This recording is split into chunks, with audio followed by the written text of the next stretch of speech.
दोस्तों, अभी पिछले दिनों हुए 5 राज्यों में विधानसभा चुनाव के बाद लोगों में इस बात को लेकर संशय बना हुआ है कि क्या आम आदमी पार्टी पंजाब जीतने के बाद राष्ट्रीय पार्टी बन गई है। तो आइए जानते हैं कि किसी भी पार्टी को राष्ट्रीय पार्टी का दर्जा प्राप्त करने के लिए निर्वाचन आयोग के द्वारा निर्धारित किन योग्यताओं को पूरी करनी होती है। इससे पहले आप वीडियो को लाइक कर दें और अगर अभी तक आपने मेरे यूट्यूब चैनल को सब्सक्राइब नहीं किया है तो प्लीज़ सब्सक्राइब करके बेल आइकन जरूर प्रेस करें, जिससे ऐसे ही नॉलेजफुल वीडियो आप तक पहुंचती रहे। दोस्तों, भारत के निर्वाचन आयोग द्वारा किसी भी पार्टी को राष्ट्रीय पार्टी के रूप में मान्यता देने के लिए 3 नियम निर्धारित किए गए हैं, जिनमें से किसी भी एक को पूर्ण करना अनिवार्य है। अगर भारतीय निर्वाचन आयोग की बात करें तो यह वर्तमान में 3 सदस्यीय स्वतंत्र निकाय है, जिस पर किसी भी विभाग का कोई दबाव नहीं रहता। इसकी स्थापना 25 जनवरी 1950 को की गई थी। भारत के वर्तमान मुख्य निर्वाचन आयुक्त सुशील चंद्र हैं, जबकि पहले निर्वाचन आयुक्त सुकुमार सेन थे। यह एक संवैधानिक निकाय है जिसका वर्णन भारतीय संविधान के भाग 15 में अनुच्छेद 324 से 329 तक किया गया है। अब आइए जानते हैं कि किसी भी पार्टी को राष्ट्रीय पार्टी का दर्जा कैसे दिया जाता है। भारत के निर्वाचन आयोग द्वारा इसके लिए 3 नियम निर्धारित किए गए हैं, जिसमें से किसी भी पार्टी को राष्ट्रीय पार्टी के रूप में दर्जा प्राप्त करने के लिए किसी भी एक नियम का पालन करना अनिवार्य है। इसमें पहला नियम है कि भारत के लोकसभा चुनाव में कम से कम 3 राज्यों में कम से कम 2% सीट जीतना अनिवार्य है, जिसका तात्पर्य लोकसभा की 11 सीटों से है। वर्तमान में भारत में लोकसभा की 543 सीटें हैं, या फिर कम से कम 4 राज्यों में 4 लोकसभा सीटें और कम से कम 4 राज्यों में प्रत्येक में कुल वोट शेयर का कम से कम 6% प्राप्त करना अनिवार्य है। या फिर विधानसभा चुनाव में 4 या उससे अधिक राज्यों में 2 सीटें और कुल वोट शेयर का 6% प्राप्त करना अनिवार्य है। यहाँ पर ध्यान देने वाली बात यह है कि 104वां संविधान संशोधन 2020 से एंग्लो इंडियन की 2 सीटें खत्म कर दी गई थी। यहाँ एंग्लो इंडियन से तात्पर्य उन ब्रिटिश नागरिकों से है जो 1947 में भारत के आज़ाद होने के बाद वापस ब्रिटेन न जाकर यहीं पर भारत में बस गए थे। अब आम आदमी पार्टी की बात करें तो उसकी सिर्फ 2 राज्यों में ही सरकार है और वो ऊपर दिए गए किसी भी नियम को पूरी नहीं करती, अर्थात आम आदमी पार्टी अभी राष्ट्रीय पार्टी नहीं है।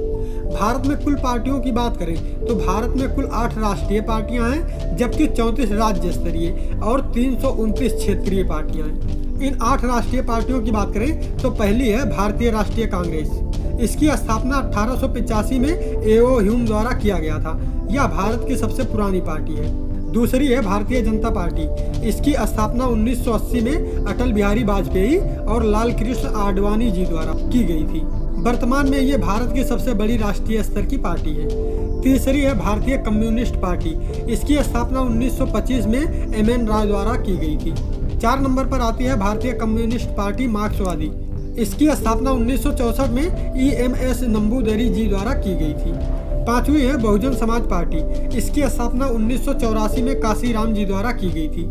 वर्तमान में इसके राष्ट्रीय पार्टी होने पर खतरा मंडरा रहा है। आप सभी को यहाँ इस बात पर ध्यान देना चाहिए कि किसी भी पार्टी को राष्ट्रीय पार्टी का दर्जा मिलने के बाद अगर उसने फ्यूचर में ऊपर के तीनों नियमों में से अगर किसी भी नियम का पालन नहीं किया तो उसके राष्ट्रीय पार्टी होने का दर्जा छीन सकता है। 6ठे नंबर पर है अखिल भारतीय तृणमूल कांग्रेस, अर्थात पश्चिम बंगाल की टीएमसी।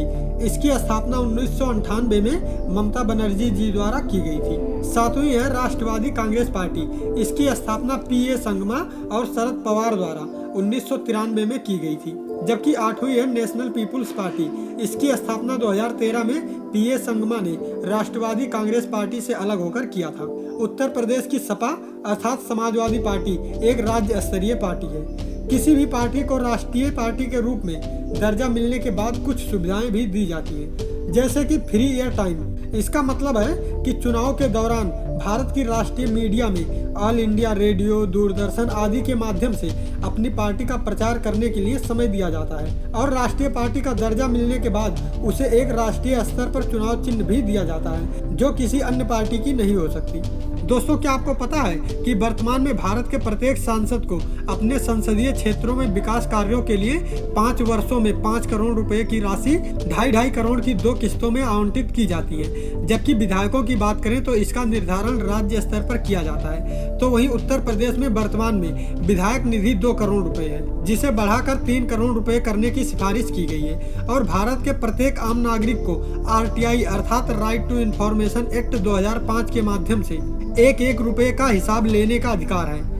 भारत के प्रत्येक नागरिक को भारतीय संविधान और विभिन्न अधिनियमों के माध्यम से ऐसे हजारों अधिकार दिए गए हैं जिनके बारे में भारत की वर्तमान साक्षरता लगभग 74% होने के बावजूद भी लगभग 60% नागरिकों को इसके बारे में नहीं पता। और ये वो चीजें हैं जिसके बारे में भारत के प्रत्येक आम नागरिक को मालूम होनी ही चाहिए।